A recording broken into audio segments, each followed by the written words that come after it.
facing off against the Outlaws, a team that everyone's been hyping up here in Stage 3. The Outlaws have been looking so good behind the Sombra from Dante, but somehow, boys, there was a spoiler on the other side of the stage.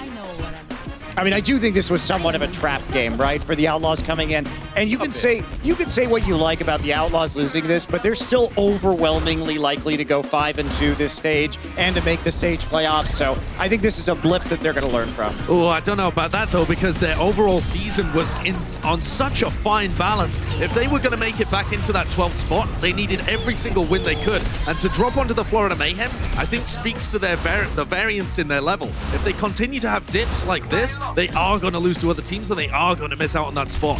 The thing that just kind of blows my mind with this series was just how much we saw the Florida players step up on an individual level in this series. Saya player had a fantastic game. Fate, I think, played really, really well as well. And then you got Zephyr, like, literally clutching out the series on Gibraltar. Like, when's the last time we said Zephyr, the clutch player? Well, everybody on Twitter was saying he was cashing in his scrum bucks in the day. Really? No kidding. Yeah. He got a good exchange rate. It's true, yeah, the best.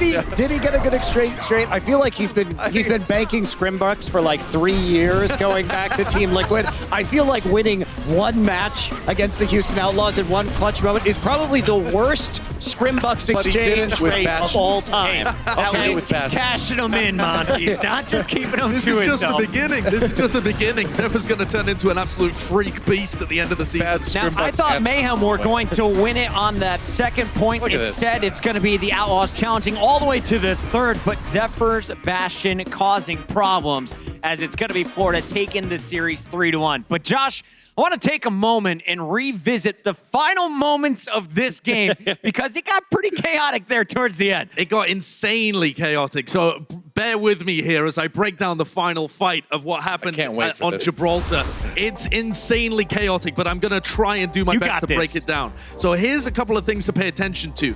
Coming into this final point, there are 20 seconds left on the clock, and all of the momentum is in favor of Houston Outlaws. They also have the EMP Shatter combo, which has been fantastic for Houston. So Muma is going to look for this Shatter that kind of goes alongside here and picks up Fate, maybe Saya player if they can force him out of the corner, and whichever players they can get. But as you roll it forwards, you see that Muma takes kind of a shallow angle here. Instead of being able to swing out wide and get an angle out there, he's actually very close to this corner, so he can only pick up Fate or the guys that are spawning as Dante comes in. This is the kind of chaotic stuff that tends to happen to Houston Outlaws, where they fail in clutch moments, which is one of the reasons why they've had such an issue picking up map 5s, I think. Now, as the chaos continues, yeah, they managed to pick up the kills on Fate, but look at the important people to kill here. I mean, BQB is the majority of their damage. They really need to be able to focus him down. He basically doesn't get touched the entire team fight. Another incredibly important person to kill is Chris, who comes off the respawn to get a sound barrier later on. But the focus fire is kind of all over the place. And another player that I really want to touch on is Jake, because Jake's positioning has been a key thing on Brigitte the entire season. And he's often in this final team fight a little too far away from the rest of his team. You see here, he goes very weak, has to get back to the rest of his team, uses that bubble, kind of a waste, and the focus fire all over the place from the Houston Outlaws.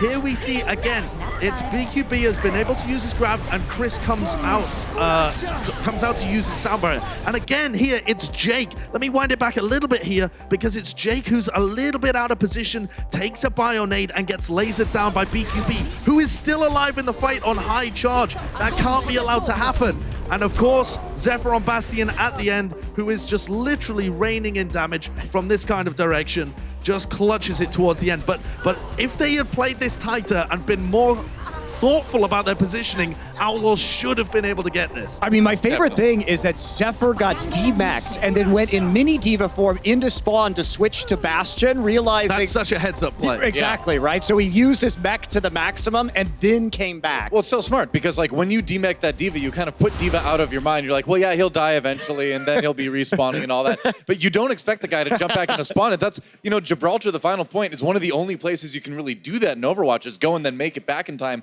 to to make a play like that. And one of the biggest reasons that they were even in that position with the time bank is because they messed up their point B offense. And again, that was terrible positioning. For the Houston Outlaws, I think it all comes down to discipline. That's the next step to making themselves a really solid team like the LA Valiant. They've got the meta, they understand it, they've got the Sombra player. Dante was fantastic on that map and the whole series, but their positioning of guys like Raucus and Jake is a little bit too spread out and makes them too easy to pick, even against teams like the Mayhem.